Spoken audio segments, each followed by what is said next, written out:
Hello, neighbors. Before we get into the episode, just a couple quick things I'd like to mention. If you go to the podcast website, neighborontheLeft.com, there's a whole bunch of things for you to check out there, including the contacts page, where you can see all of the social media links. And these days, I do post a lot of stuff just about daily on Instagram, TikTok, and Facebook. A lot of interesting stuff there. If you stop by, please like, share, and follow if you would. Also on the website, there is the episodes section where you can download or stream any episode of the podcast going all the way back to the beginning. And of course, the blog section. I make a post for every episode of the podcast, and it includes all of the sources that I use. All right, let's start the episode. There is a question I've been thinking about a lot lately when it comes to Donald Trump and the subject of interfering or possibly interfering in the midterm elections. And the question isn't, can he legally do it? The question is, what happens if he does it anyway? Because right now, less than 3 months before Election Day, Trump is still trying to change the rules. Congress has not given him everything he wants. His election legislation has stalled. And just this week, a federal judge once again blocked part of his effort to use executive power to restrict mail voting, ruling that the executive branch does not have the constitutional authority to regulate elections in that way. And now people around Trump are openly talking about alternatives. Wayne Allyn Root, a conservative broadcaster, longtime Trump supporter, just spoke directly to the president and suggested another route.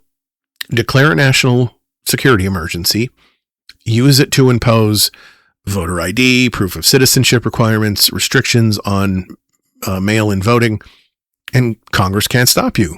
That's what Root told him. That legal theory has some very big holes in it.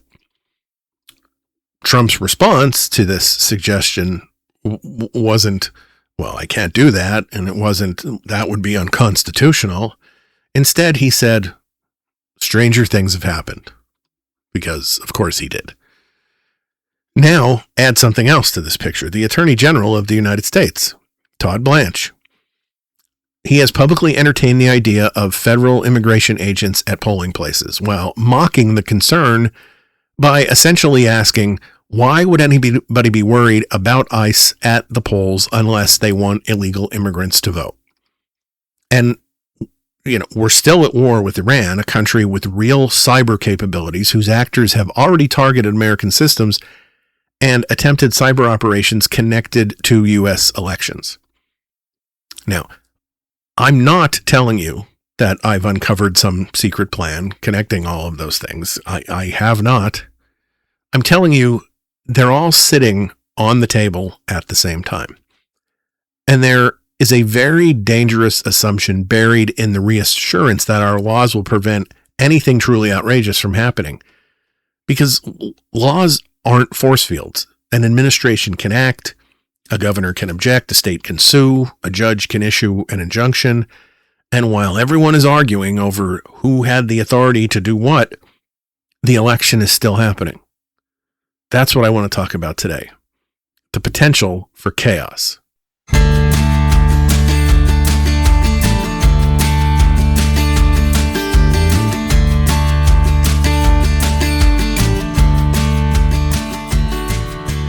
Hello, neighbors. You're listening to a Friday edition of Back Porch Files from your neighbor on the left, a podcast about progressive politics, human decency, and life on the blue side of America's ideological divide. My name is Don Spielis, your host. And today we're talking about the Root scenario, the potential for election chaos. And I want to be very clear about what I'm saying here, because this episode is going to walk pretty close to the edge between what has already happened and what I believe could happen next. I'm not telling you that Donald Trump has some secret legal switch he can flip and suddenly take control of the midterms. He doesn't. I'm also not telling you I know exactly what he's going to try. I don't. What I'm telling you is that I think the odds of this election coming and going without some serious confrontation over voting and federal authority and election administration or the legitimacy of the result are very, very low.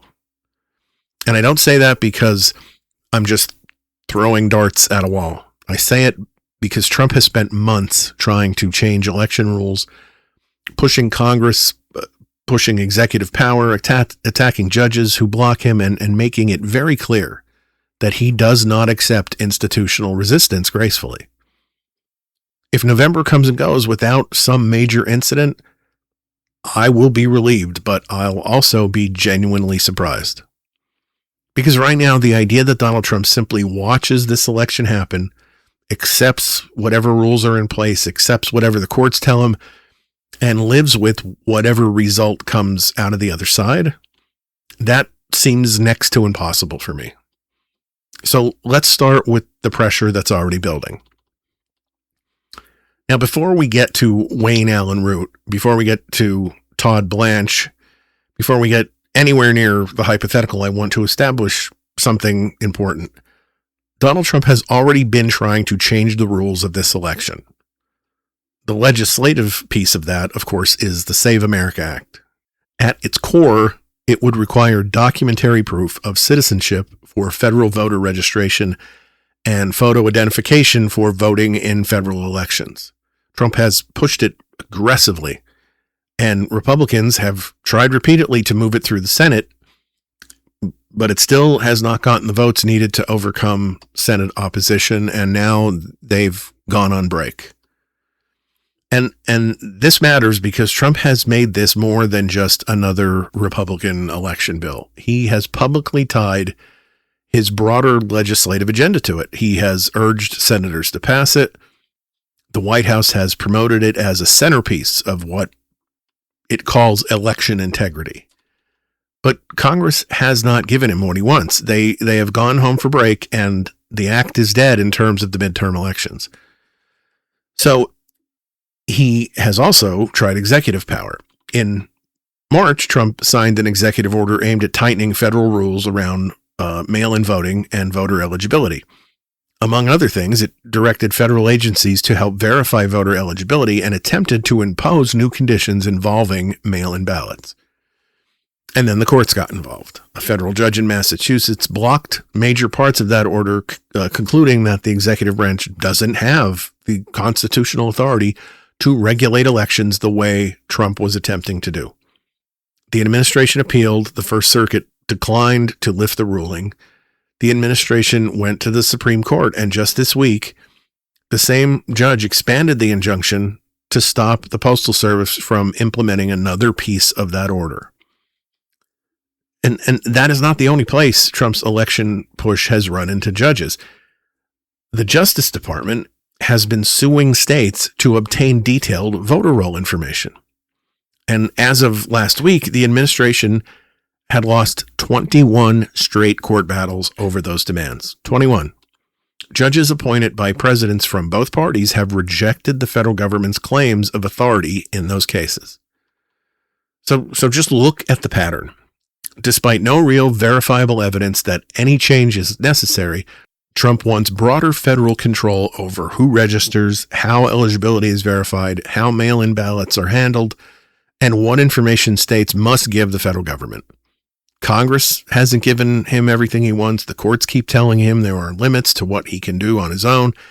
And all of this is happening less than 3 months before an election that could fundamentally change the balance of power in Washington. If Democrats take the House, Trump gets congressional investigations with subpoena power. If Democrats take the Senate, his nominations and legislative agenda run into a wall. Either chamber gives Democrats real oversight authority. And depending on what happens between now and then, a Democratic House could reopen the possibility of impeachment proceedings. Now, I cannot produce a document from Donald Trump's desk saying, I am terrified of losing Congress. But does anybody really think I need one? This is Donald Trump. He tells us what bothers him constantly. He tells us who his enemies are. He tells us which judges he thinks are corrupt, which elections he thinks are rigged. He tells us which laws he thinks are unfair.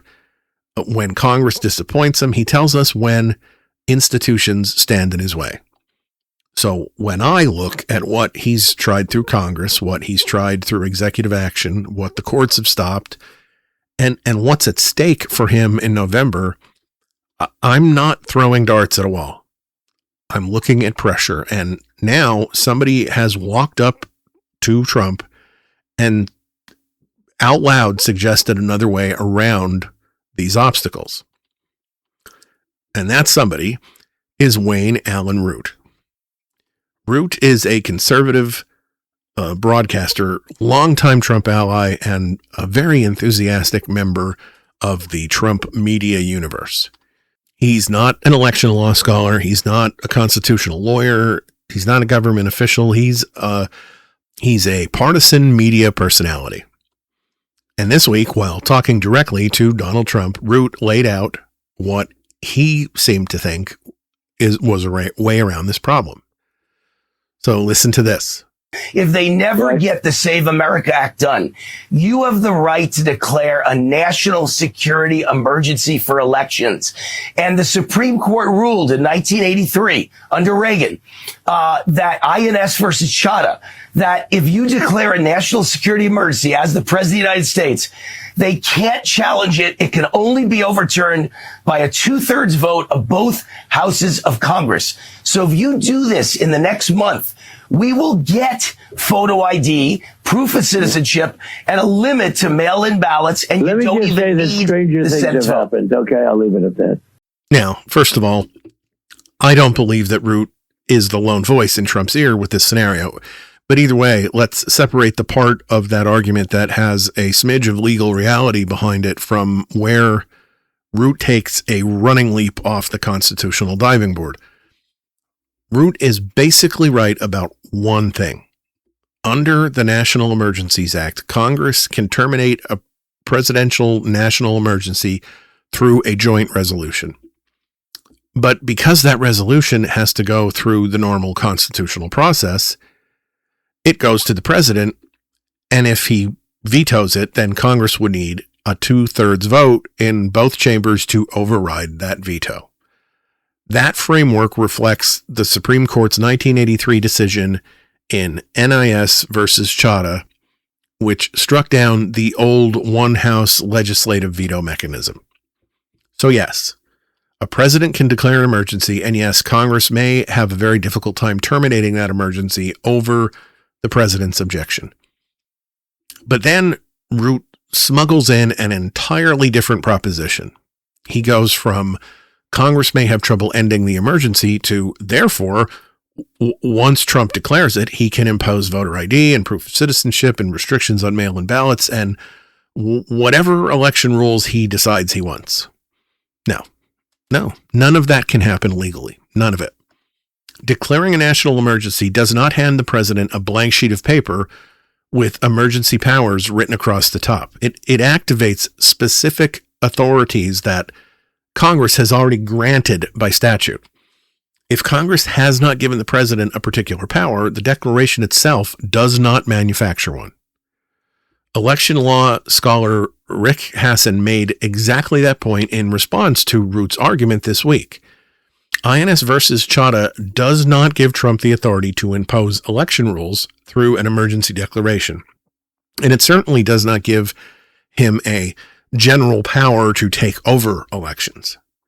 So maybe Wayne Allyn Root sincerely thinks that he found some cheat code. Maybe he's just being a partisan goof and tossing something provocative at Trump because provocative gets clicks and listeners, and I mean, let's be honest, Trump loves that stuff.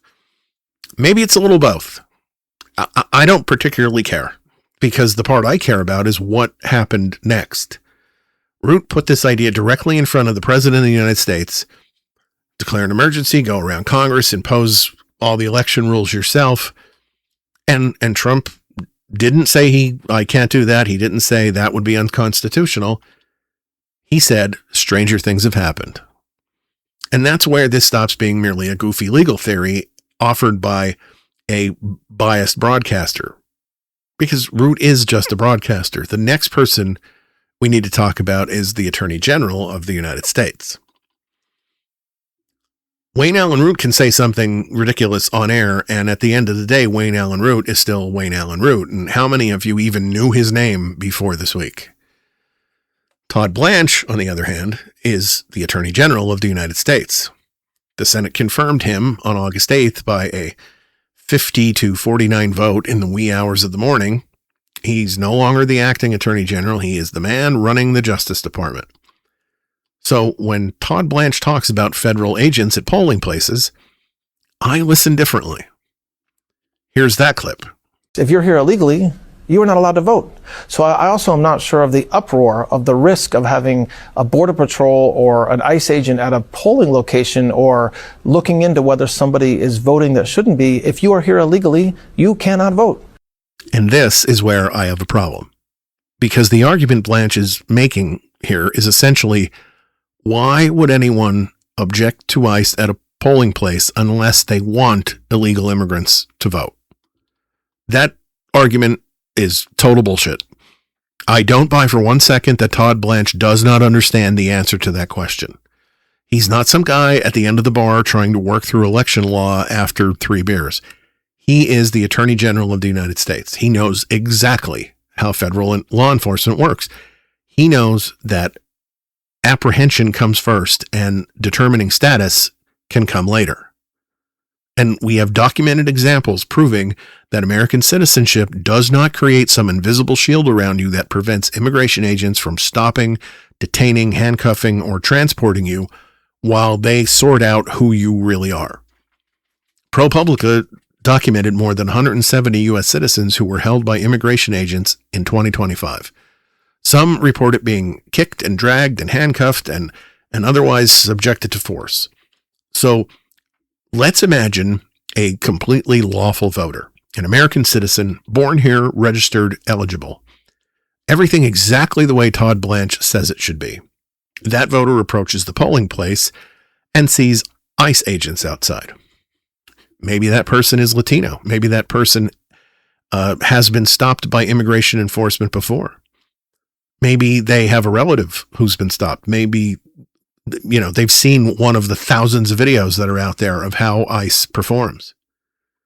Maybe they know someone who spent hours proving something that should have never been a question in the first place.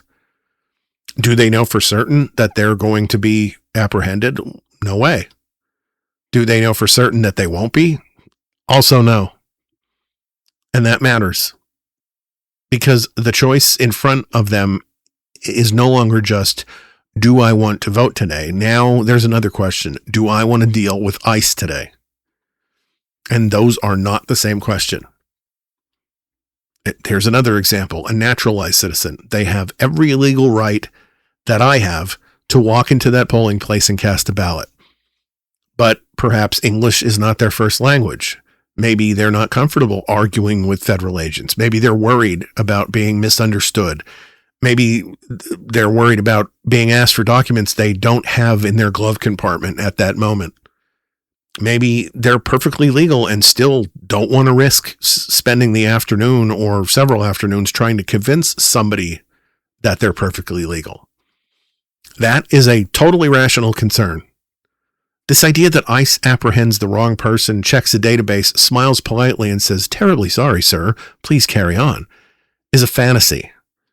Now, I'm not exactly sure whose fantasy, because MAGA loves the mishandling, and the rest of us know that that's how it works. People have been handcuffed. People have been transported. Some have been held. Some have spent a day or longer in custody before being released. It doesn't matter if every ICE officer behaves that way. Many, many documented cases exist. That means a lawful voter does not have to imagine something unrealistic in order to be afraid in that situation. Here's another scenario. A citizen wants to vote. Maybe they're elderly. Maybe they don't drive anymore. Maybe they have mobility issues. Their daughter is going to take them to vote. Or their spouse is going to take them, their neighbor, their home health aide, a friend. And that person is not a citizen. Maybe they're a lawful permanent resident. Maybe they're here on some other legal status. Maybe their immigration status is complicated and in flux. Maybe they simply don't want to be anywhere near ICE. They pull into the parking lot, they see immigration agents, and they say, no, I'm not going in there. Now what? The voter in the passenger seat is an American citizen, perfectly eligible. Nobody has challenged their registration.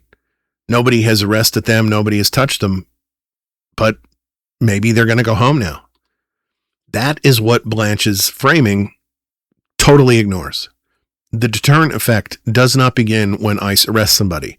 It begins when people change their behavior because ICE is there. And Blanche has already refused to categorically rule out federal agents at polling places. Now, just to be clear, this tactic is predicated on the idea that massive amounts of illegals vote, and when they do, they vote for Democrats. This theory is flawed on several levels, but we know that is what MAGA and the right overwhelmingly believe. The right believes that any voters potentially intimidated by ICE are not GOP voters. At his confirmation hearing, when Senator Amy Klobuchar asked him to commit that armed federal agents would not be deployed to voting locations, all Blanche would say is that he would follow the law, but he would not make the broader commitment she was asking for. And the law, if you weren't sure, forbids federal agents at polling places except in instances of armed foreign combatants. But more on that in a bit. Now, when you hear him act puzzled about why anybody would object to this, I don't hear confusion, I hear manipulation. Because Todd Blanche's premise is that the only person who could possibly fear ICE at a polling place is somebody who's in the country illegally and trying to illegally vote. And that is objectively not true. You can be an American citizen and not want to be questioned by ICE. You can be an American citizen and not want to be handcuffed while somebody determines that you are in fact an American citizen. You can be an American citizen whose non-citizen spouse is your ride. You can be an American citizen with limited English who wants absolutely nothing to do with a confrontation involving armed, masked federal agents. And none of those things diminish your right to vote by 1 inch. That is the part that Blanche leaves out. ICE does not have to arrest a single eligible voter for its presence to affect the election. It doesn't even have to speak to them.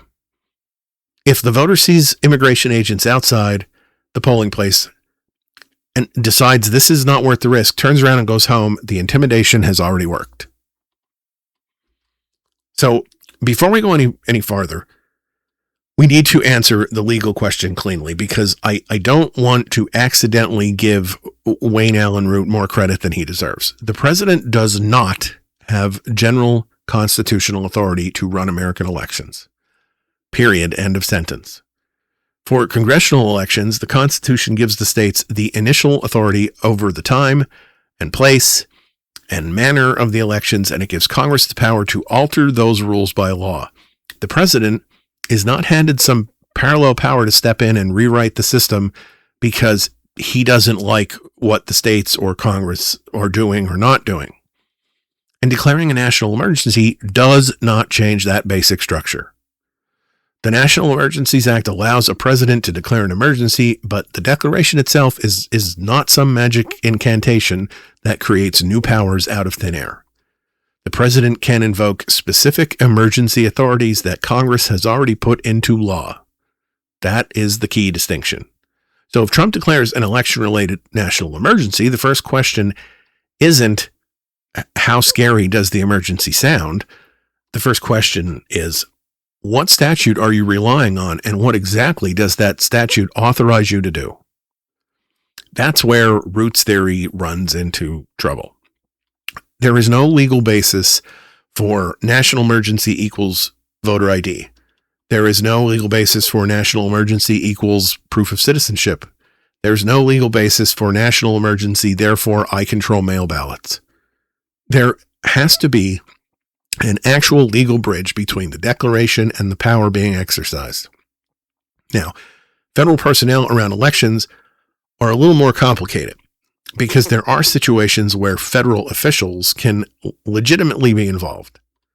The Justice Department routinely monitors elections for compliance with federal voting rights laws. DOJ personnel can go into communities, observe conditions, communicate with election officials, and in certain jurisdictions, federal officers can monitor polling places under authority provided by the Voting Rights Act. That much is real.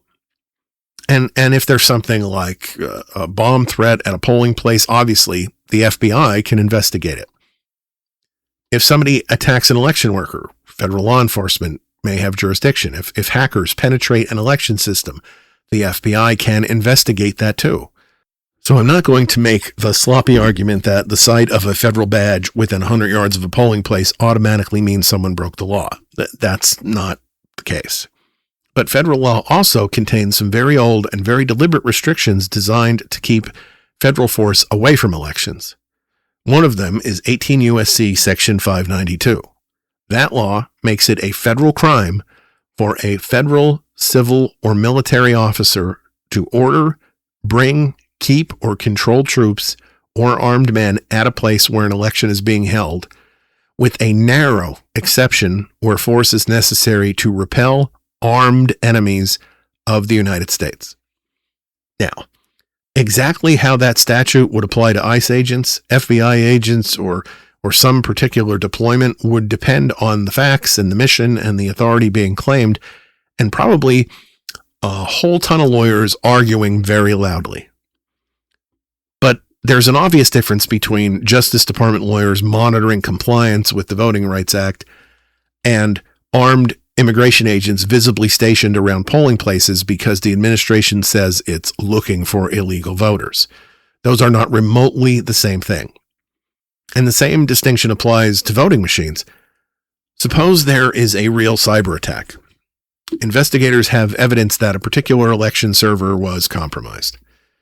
They establish probable cause, they go to a judge, they get a warrant, and they seize that server as evidence. That is one thing. But the president declared a national emergency, so federal agents are confiscating voting machines. That is an entirely different proposition. The emergency declaration does not manufacture the missing legal authority. And this is why I keep coming back to the same distinction. Legal guardrails are real. There are statutes, there are constitutional limits, there are courts, there are state governments with their own authority. All of those things matter. But here's the part that worries me. A guardrail only stops you immediately if the driver treats hitting the guardrail as the point where he has to stop. If the driver decides to keep pushing, then someone has to make him stop. And this is where we get into the Iran part of the story. Now, of course, I'm not telling you that I have evidence that Donald Trump is keeping this war going so he can use Iran as some kind of election season boogeyman. Of course I don't. But I have started thinking seriously about the political usefulness of having Iran still sitting there as an active enemy in November. Trump's public posture towards Iran has been, putting it mildly, all over the place. As recently as August 6th, he said negotiations were working out quite well. 5 days later, he was talking about two options: letting Iran collapse economically or hitting them really hard. And just today, Iranian officials are saying there has been no progress towards reviving the interim agreement. Since active hostilities began, there has been a remarkable amount of back and forth for a war that has already dragged on for months. And here is the part I can't get out of my head. If this conflict is still unresolved when Americans vote, Trump has a ready-made foreign adversary sitting right there. And Iran is not an imaginary cyber threat. CISA says Iranian government-affiliated cyber actors routinely target U.S. networks and critical infrastructure. In April, CISA warned about Iranian-affiliated actors exploiting systems across American critical infrastructure. And Iran has already targeted American election-related systems. CISA and the FBI have documented Iranian actors targeting state websites, including election websites, to obtain voter registration data. The Justice Department has also prosecuted Iranian nationals over interference in the 2020 election. And in 2024, 3 members of Iran's Revolutionary Guard were indicted in a hack and leak operation designed to influence the presidential election. So if something happens in October or on election day, Trump would not necessarily have to invent a villain. Imagine for a moment a real intrusion. A county election network gets probed. A voter registration website gets knocked offline. Some election adjacent system gets compromised. Maybe investigators quickly determine Iranian actors are involved. The actual damage may be limited, but then listen to how easily the language can expand. Iranian hackers targeted an American election system.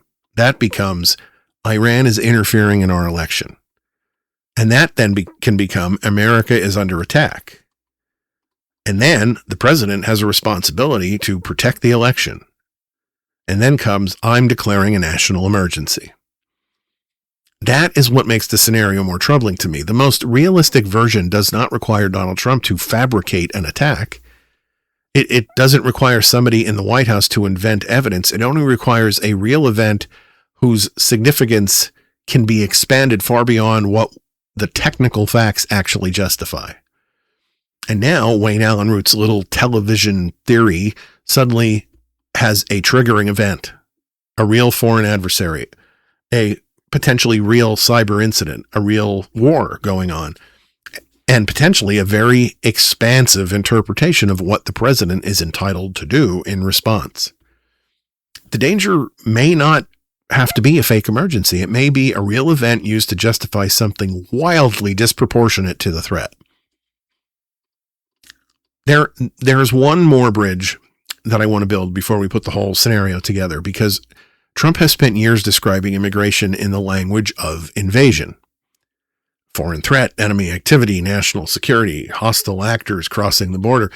That language matters because it creates a rhetorical shortcut, if you will, between two subjects that are legally very, very different.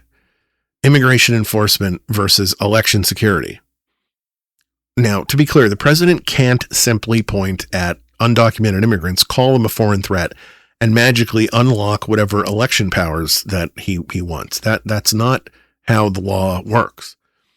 But what concerns me is whether this administration would try to build that argument anyway. Now, think about the pieces.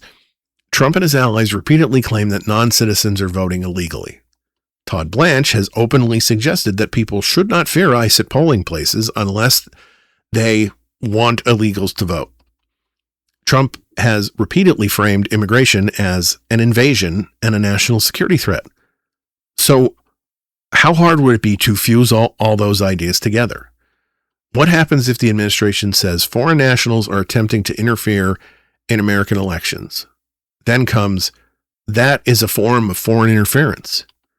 And from there we get to federal immigration and national security personnel are necessary to protect polling places. Would that argument survive in court? Maybe not. Maybe a judge looks at it and finds it ridiculous and says, absolutely not. You don't have the authority to do this. Fine. But that takes us right back to the question at the center of this episode. What happens before that ruling arrives? Because the administration does not have to win every legal argument to create chaos. It only has to make the argument, act on it, put agents somewhere, issue an order, trigger a confrontation with a governor or a secretary of state, and force somebody to run to court. And while all of that is happening, voters are still standing in line. Election workers are still trying to run polling places. Rumors are spreading and phones are buzzing and cable news is filling airtime, and everyone is trying to figure out whether what they are watching is legal, temporary, overturned, appealed, or still in force. That is the vulnerability.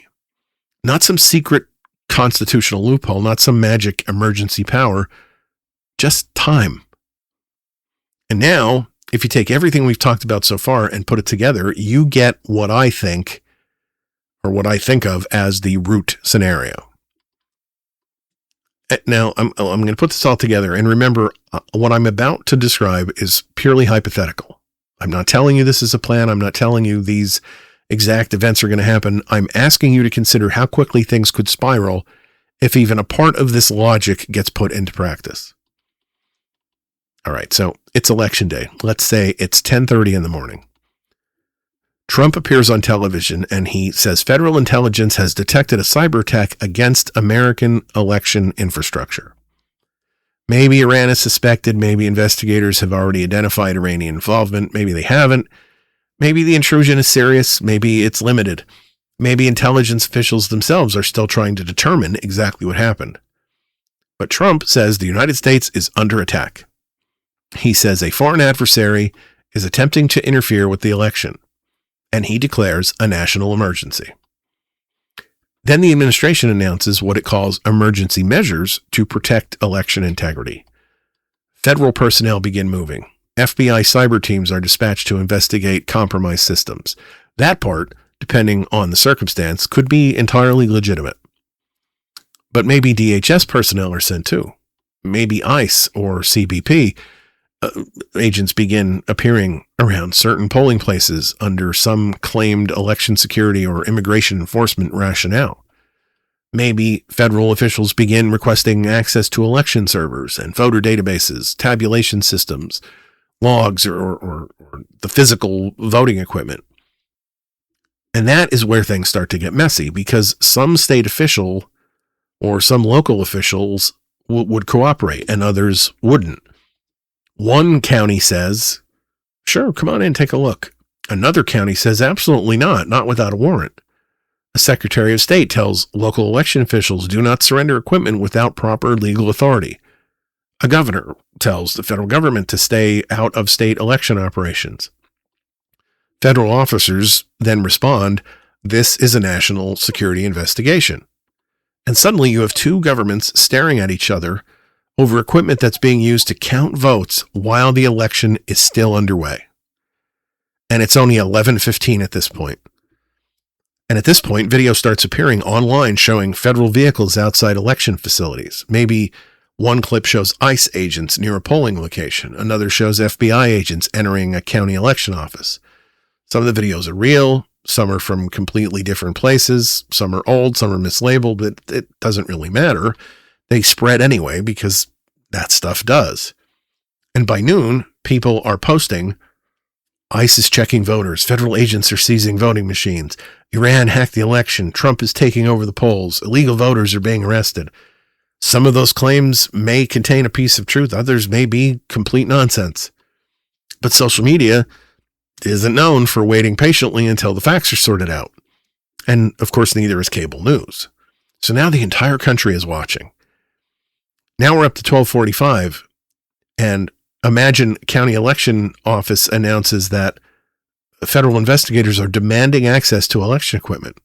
Maybe the FBI says it has evidence the equipment was compromised. Maybe the county says the federal government hasn't produced sufficient legal authority. Maybe the agents have a warrant for one system, but officials believe they're asking for access to more than what the warrant covers. You can already hear the arguments. We're preserving evidence. You're interfering with an election. This is a foreign attack. This is a state-controlled election. National security. Show me the warrant. Back and forth and back and forth. And while everyone is fighting over that, people are still supposed to be voting. At 1:15, the state attorney general goes into federal court asking for an emergency injunction. The filing says the administration is exceeding its authority and disrupting the election. DOJ says the state is obstructing a national security investigation. Maybe a judge schedules an emergency hearing immediately. Now another state files its own case. Different facts, different judge, different federal circuit. Maybe one judge acts right away. Maybe another wants an additional briefing. Maybe a third says the federal government can continue part of its operation, but not another. That is what real institutional chaos looks like. It's not one clean constitutional question with one clean answer. It's 50 states, thousands of election jurisdictions, multiple agencies, multiple courts, multiple legal theories, and the clock doesn't stop. And now it's 2 p.m. Trump goes back on television or he goes on Truth Social. He says Iran is attacking the American election. He says his administration is acting to protect the vote. Democratic governors tell people their elections are secure. Republican officials repeat the administration's warning. Election workers are getting calls asking whether machines are safe. Voters are asking whether their polling place is even still open. Somebody posts a video of ICE agents 3 counties away and claims they're outside every polling place in the state. Another person says voting machines have been confiscated. Another post says undocumented immigrants are being arrested while trying to vote. Another says American citizens are being detained. Maybe none of those things is happening statewide. Maybe one of them happened at one location. But by now, millions of people have seen the claims. And now put yourself in the position of the voter. You get off work, you planned to vote on your way home, your phone is filled with videos of federal agents at polling places, your cousin texts you that somebody said ICE is checking IDs. The governor says everything's fine. Trump says the election is under foreign attack. Your local election office says your polling place is still open. Do you go? I imagine a lot of people probably do, but not everyone. Maybe a naturalized citizen says, no, I'm not doing it. Maybe they say I'm going tomorrow, but there is no tomorrow. It's election day. Maybe somebody whose spouse is undocumented says, we're not going anywhere near that place. Maybe an elderly voter who depends on a non-citizen caregiver for transportation stays home. Maybe the person with limited English sees federal agents and decides they're not going to take the chance. Nobody has to physically block those people from voting. Nobody has to confiscate their ballot. Nobody has to arrest them. They just don't show up. Now it's 3:30. A federal judge issues an injunction. The judge says some portion of the federal deployment exceeds the administration's authority. Agents are ordered away from certain polling locations. Election equipment has to be returned. The DOJ immediately appeals. The administration asks the appeals court to put the order on hold. Another federal judge in another state reaches a slightly different conclusion. And now people are asking, is the order still in effect? Does it apply here? Are agents leaving? Can the machines be used again? Was anything compromised while federal agents had access to them? Have ballots been delayed? Do polling hours need to be extended? And all of those questions are being asked while voting continues. And you know, courts can move fast. I'm not suggesting judges sit around for 6 months while an election burns down around them. A temporary restraining order can come quickly. An appeals court can respond quickly. The Supreme Court can receive an emergency application quickly, but on election day, quickly is relative. 3 hours is quick for a federal litigation. 3 hours is an eternity when the polls are open. So let's say Trump ultimately loses. At 6 o'clock, a judge says the administration exceeded its authority. Fine. That's legally important, but now what? How many people saw ICE and turned around? How many people never left home because they heard federal agents were at polling places? How many eligible voters lost their ride because the non-citizen family member who was taking them refused to go near the location? How many polling places had delays? How many election workers stopped processing ballots while they waited to find out whether federal agents were going to take equipment? How many machines were taken offline? How many people now believe those machines are compromised simply because federal officials touched them? How many completely false stories have already been viewed millions of times? And how many people will ever believe the final explanation after watching 6 hours of chaos unfold on their phones? That is why the legal argument is only part of this. Trump could lose every single case, every one of them, and still succeed in creating enormous confusion, fear, delay, and distrust before the courts shut him down. A judge can order federal agents to leave. A judge can order equipment returned. A judge can invalidate an executive order, but a judge can't call every voter who stayed home and say, we sorted it out. It's good to go back now. A judge can't erase the videos that are going around. They can't unspread the rumors. A judge can't restore the hours that were lost. A judge can order a voting machine returned, but a judge can't return you to 2:15 in the afternoon on election day. And that is the Root scenario. Not that Wayne Allyn Root found some brilliant legal loophole. Trust me, he didn't. The scenario is that Trump tries something anyway. The states resist, the court responds, federal agencies move, voters react, information fractures, and by the time legal systems finally answer the question, the damage has already happened. So let me tell you where I land after putting all of this together. I think something is coming. I don't know exactly what. I'm not pretending I have some secret crystal ball that lets me see into the White House. But Donald Trump has spent years attacking election rules he doesn't like. And this year he's been doing more than complaining. He's pushed the SAVE Act. He's tried executive authority on mail-in voting. He's talked about getting rid of mail-in ballots and voting machines. He has described states as essentially agents of the federal government when it comes to counting votes, even though the Constitution does not give the president that kind of command authority over state election administration. And when Congress has not given him what he wants, he has kept pushing. When the courts have blocked him, he has kept pushing. Just this week, another federal judge stopped the Postal Service from implementing part of Trump's mail-in voting executive order. The administration is still fighting that. And then there's something Trump himself said last month that I think deserves more attention than it got. After the Supreme Court rejected a challenge to state laws allowing some mail-in ballots to arrive after Election Day, Trump renewed his call for the Save America Act. He did not frame it simply as good government reform. Earlier in July, while pushing that same bill, he said passing it would mean Republicans will not lose an election for 100 years.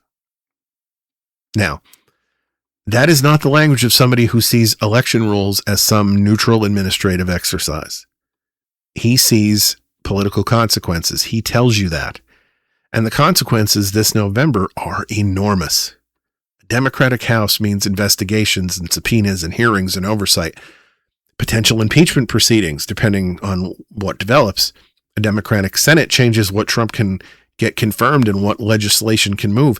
Either chamber puts a major institutional obstacle in front of Trump. And I simply do not believe Donald Trump is going to approach that possibility with a shrug and say, well, those are the rules. Let's see what happens. That does not fit the man we have been watching for the past 10 years. And now look at what's accumulating around him. A friendly broadcaster is telling him to declare an election emergency. The Attorney General is defending the idea of immigration agents at polling places. And those are just the things that we're hearing about. Trump continues to use invasion and foreign threat rhetoric. An actual war gives him a plausible foreign cyber adversary. His preferred election legislation is stuck. Courts continue telling him that some of the things he wants to do exceed presidential authority, and the election is creeping closer. So yes, I think something is very likely to happen.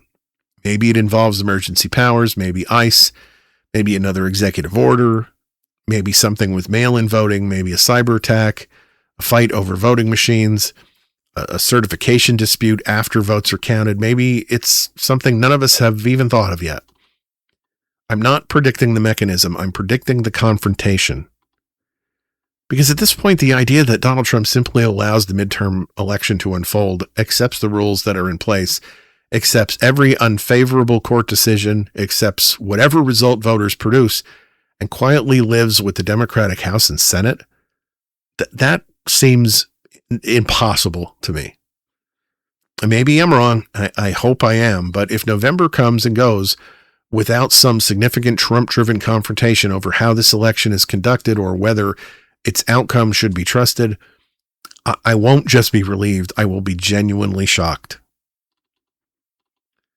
And that is why I keep coming back to the same point. This episode, it hasn't been an argument that Donald Trump has some secret constitutional power that lets him take over an election. He doesn't. In a lot of scenarios we've talked about today, I think the law would ultimately be against him, but that is not the same thing as saying the danger is imaginary. The American system depends on officials recognizing legal limits before a judge has to order them to stop. If an administration decides to cross those limits during an election, courts can respond with injunctions. They can order federal agents away. They can block executive actions. They can order equipment returned. In some circumstances, they can extend polling hours. All of that matters. But courts cannot perfectly reconstruct what happened before the ruling. They cannot guarantee that every voter who turned around will come back. They cannot erase hours of confusion. They cannot make a rumor disappear after 10 million people have already seen it. They can't instantly restore confidence in an election after the president of the United States has told the country that a foreign enemy is attacking it. And they cannot rewind election day. So yeah, maybe none of this happens. And as I said, if it doesn't, I'll be relieved, but I will also be genuinely surprised.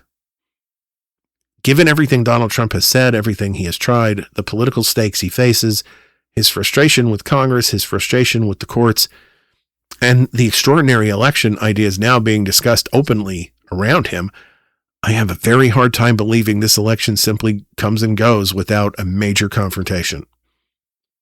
The greatest danger may not be that Trump finds some obscure law that gives him everything he wants. The greatest danger may be that he decides the law can be sorted out later, and he acts first, creates the chaos, and forces everybody else to race to the courthouse afterward.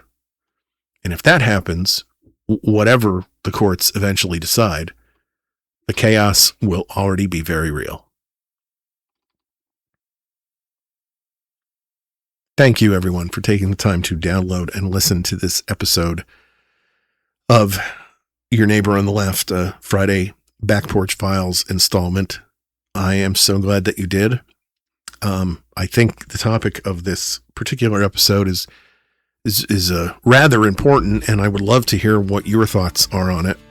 I mentioned at the beginning of the podcast how you can get in touch with us, whether through social media or email or whatever. Choose whichever way you're most comfortable with, but reach out. Let me know what you're thinking. Tell me what your thoughts are on this. I would love to hear them. The weekend is here, so I'll be back on Monday with another episode of Your Neighbor on the Left.